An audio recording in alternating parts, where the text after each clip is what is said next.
right, yeah, so pretty much in this video, I'm going to show you as far as for how to present this for your interview, so it's guaranteed that you get the job. If you watch my previous video, I showed you as far as for which page had to, which page what each one had to offer. So now I'm gonna go ahead and pretty much present this to you. Okay, so say for instance, I walk right on in, and you know, I'm walking with the lady, and she's like, "Hey, how you doing? Are you Desiree?" And I'm like, "Yes, hi, I'm Desiree. How are you?" And she's like, "I'm doing fine." I'm like, "Okay." So to kind of break the ice, I'll say something like, "Well, how's the weather so far to you? Have you liking the weather here in Florida?" "Yeah, the weather's nice. You know, it's always raining." Okay, blah, blah, blah. All right. So now she comes in and she says, "Okay, so just tell me a little bit about yourself." So when they usually say, "Tell me a little bit about yourself," pretty much you want to keep it short and sweet, but just try to find a way to lurch in so you can a little bit go over the portfolio. So something that I would say, well, my name's Desiree Ham. You know, I went to school for medical assisting at Fortis College.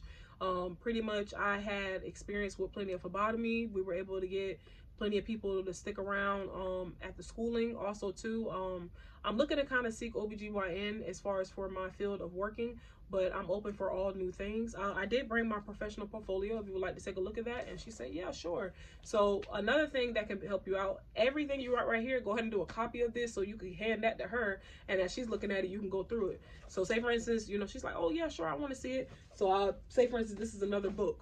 I pull out another book and I say, "Well, this is for you. I had already made copies for this, so I'm gonna just go through it so you can kind of know exactly on what you're looking at." And she's like, "Well, that's excellent." Okay, so first starting off, on the first page, I did already kind of just gave you a copy of my resume just to kind of show you the history of jobs that I worked at. It's not much experience, but it's just something to kind of get started off with. I am willing to grow my potential and my experience, so that's why I applied for this job. As you can see, you know, like I said, I went to Fortis College, and also I had went to a technical college just to kind of get certified in OSHA, so that's a couple of things. I also used to work at a warehouse, and then like I said, I worked at a certified medical assistant for pain management, and now I'm looking to get back into OBGYN. Okay, so then she's like, "Oh wow, that's excellent." Also on the next page, I did kind of want to show you that I am certified in medical assistant, so I was able to get my certification from Fortis College, also in the portfolio as well too, so you can see that. She's like, "Wow, that's awesome." And believe it or not, I'm also certified with phlebotomy. I took a course on Beach Boulevard one time, and I was able to get certified with that, and so that's how I know for a fact that I'm an excellent sticker. You know, you gotta make it sound good. I also did want to share with you as far as for some of my transcripts, so you can kind of see some of the courses that we took. On the left hand side, you can see that I have my transcripts right here, but I also just want to let you know just a couple of courses that we took, so you know that I'm pretty much knowledge with medical assistant. We did our introduction into health professions, where it basically tells the basics of medical assisting. We also did our medical terminology, so that way I'm familiar on certain things that the doctor may be saying, you know, such as for arthritis, knowing that that's inflammation to the joints. Also things dealing with medicine, oncology, anything like that that can help me out, that can go more in depth as far as for the study of the human. Also we took courses as far as for clinicals and procedures and techniques. That's where we were able to get other students to kind of volunteer so we can get their blood work and also perform vital signs on them, you know, just those type of things. So it was really pretty much fun, but I just gave you a little list as far as for some of my transcripts. I'm not going to go too much in depth because it was entirely lengthy, you know, just stuff like that to try to go in. I also wanted to let you know I graduated from Robert E. Lee, Go Generals. I graduated 2016. I actually graduated with honors, and I was able to be the vice president of the school of my class. So those are just some fun things. And then, you know, you just want to kind of share those type of things with her. Also too, I made Dean's List 3 times. So as you look through my portfolio, you will see that I made Dean's List 3 times. Basically, Dean's List is where you have a GPA of 3.5 or higher. And pretty much I was able to maintain my GPA and also maintain my grades of being A's and B's. And she's like, "This is excellent. You know, this is such scholar mentality, you know." And then you're just going to show her the other one.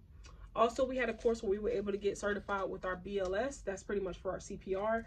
I do have to renew mine, but I just wanted to let you know that I did have some history of getting that certified. And then the other pretty much ones is just certifications of just OSHA, HIPAA, HIV and AIDS course. Those are just simple ones. And then I also wanted to let you know I was able to get references from my professors at the college. So they were able to just tell you as far as a little bit about me, a little bit of how I was in school. So those are good things. And lastly, I just wanted to let you know that I just had one more reference, so that way you can reach out to them, ask them anything, email or phone number, and they'll be able to tell you. Okay, and then say for instance she's like, "Okay, well, I got all this information, I'll be sure to look over it. Do you have any questions?"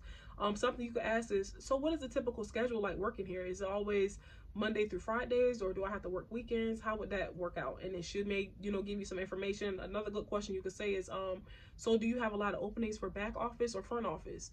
And say, for instance, she said, well, what position are you seeking? And say, well, I'm not going to lie, I feel like I would be best with back office because I have a lot of experience with phlebotomy, also taking vitals, making sure that I just pretty much do everything when it comes to clinical for the patient. But I am willing to be open to learn front office if I have to, because I can say that I don't have much knowledge on that, but I'm willing to learn, you know, just things like that. But always ask questions at the end of an interview, because you show that you have some type of insight. You don't want to just leave, and don't ask no question like, how much am I getting paid if I get this position? You don't want to ask that.